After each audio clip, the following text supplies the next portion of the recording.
Hey everybody! So today I want to go over the second house in the natal chart. There's the card for it. And the second house has an affinity for Taurus energy and for Earth energy. So the second house deals a lot with money and resources and the things that we value. It also deals with the most important thing I think it deals with is your sense of self-value and self-worth and self-esteem.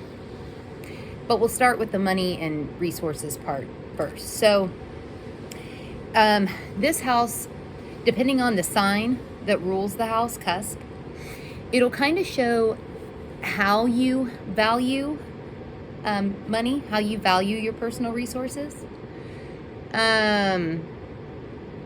So for instance, I don't know, if you had like Cancer ruling the second house cusp, you might value the resources that are, say, like family heirlooms, and memorabilia, mementos, nostalgic sorts of things. There might be a value in those sorts of resources. If you have Taurus ruling over the second, you probably really value stability and security.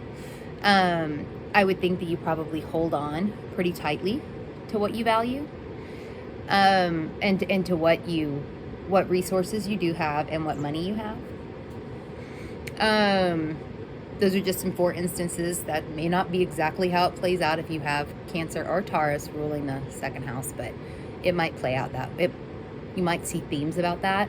It's not universal. Just want to throw that out there.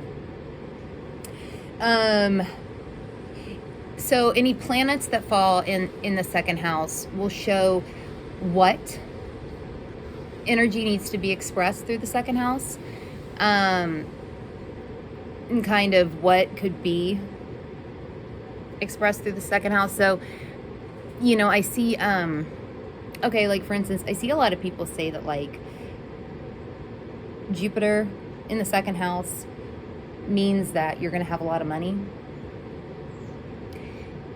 I mean, maybe. I don't know. Sometimes I see it too universally put like that. Like Jupiter in the second can be really nice, right? It can show that somebody could accumulate wealth or money or resources. It could also show an overindulgence in using their money and resources.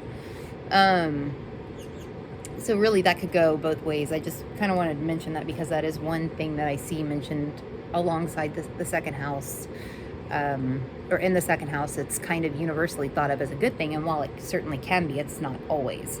It doesn't always function that way.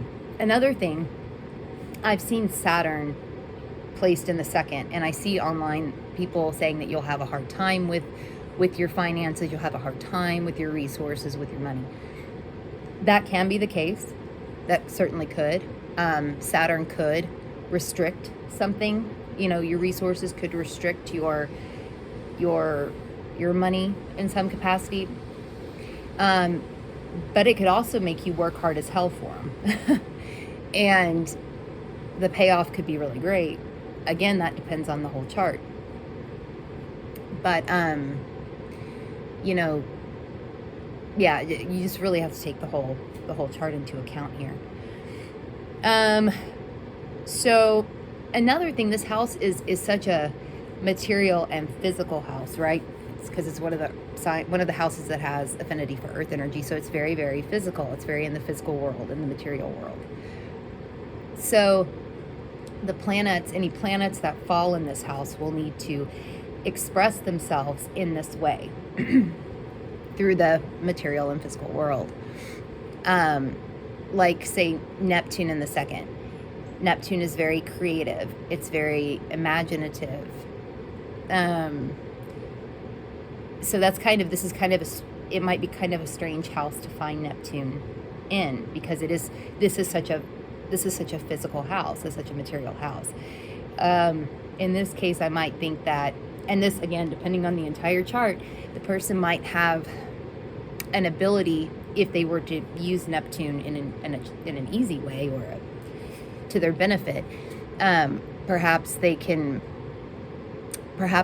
manifest things for themselves into the material and physical world. They could also, on the flip side of that, be completely delusional about their resources and about their money, or kind of want to put their head in the sand when it comes to knowing this stuff, knowing the ins and outs. Again, that is just a for instance, not universal. The things in this house, another big thing with this house is security and stability and survival. Survival is a good thing to put in here. The way that we survive in this world tends to be shown through this house.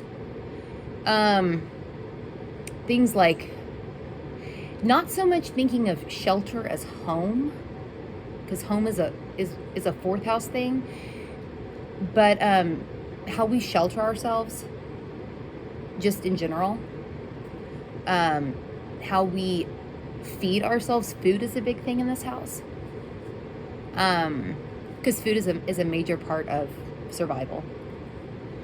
Our relationships towards food could even be found here.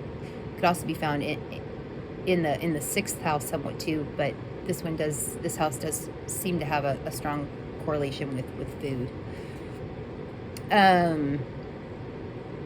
Things of that nature. Also the idea of investments. Now, not so much in like the eighth house sense of investing, because that's also investments, but that's like investments with other people. This would be like investments, things that you invest in yourself, how much you invest in yourself, things like that. Now back to money and resources briefly. You would want to look at the sign of the second house, on the second house cusp, and where that planetary ruler falls, to give you an idea about how you, like say making money, how you could best make money. So for instance, if you had the ruler of the second house in the 10th, that could show that you could make money via your career, through your public presence, through all of those kinds of things. There's a nice clean, or what I would like to think of as clean line between the two. Your career could make you, having a career would be beneficial for you making money in some way, probably. Now, say you had the ruler of the second house in the third, that might show that the way that you can make money through learning, through gathering information, through communicating, all of those sorts of things, third house things. So you definitely want to look at where the planetary ruler of the second house falls to give you an idea of what house the second house bends to. So yeah, you definitely want to look at that as well. One more thing I want to mention is, that I brought up before, is the idea of self-worth and self-value. It is super, super important in this house, to this house. So, this really does, the sign ruling the second house and any planets that fall there really give you an idea about how you naturally perceive your self-worth and your self-value. And yeah, it seems sometimes I see this get left out a lot, and well, not all the time, but I don't see it emphasized enough, I guess. This is if there are any issues with self-worth, self-esteem, self-value, anything like that, this would be one of the places to look in the chart. The other place would be Venus would be another place that you could look in the chart. But this would definitely, the second house is definitely where you would want to look for things like that. So, and since that is so important to survival, right, to how we survive, it's good that we value ourselves, and that is going to be a little different, and what we value about ourselves be a little different for everybody, depending on what sign rules the house and any planets that fall there. So, yeah. So, before I go, my hair is crazy today because of all the static in the air, I think, or something. Look at all the snow. Holy shit, there's like so much of it. And I know you people up north are like, who gives a fuck? But we never get snow like that here. I think it snowed like 6 inches, which is pretty crazy for Austin. So anyway, I am going to get going, but I hope y'all enjoyed this. If you haven't already, you can check us out on Instagram at Let's Fuck With Astrology. I'm at Saturn Season Astrology on Instagram. Natalie is at Avatarno Astrology on Instagram. And check us out on Reddit if you haven't already. The subreddit is Let's Fuck With Astrology. So I will see you all later.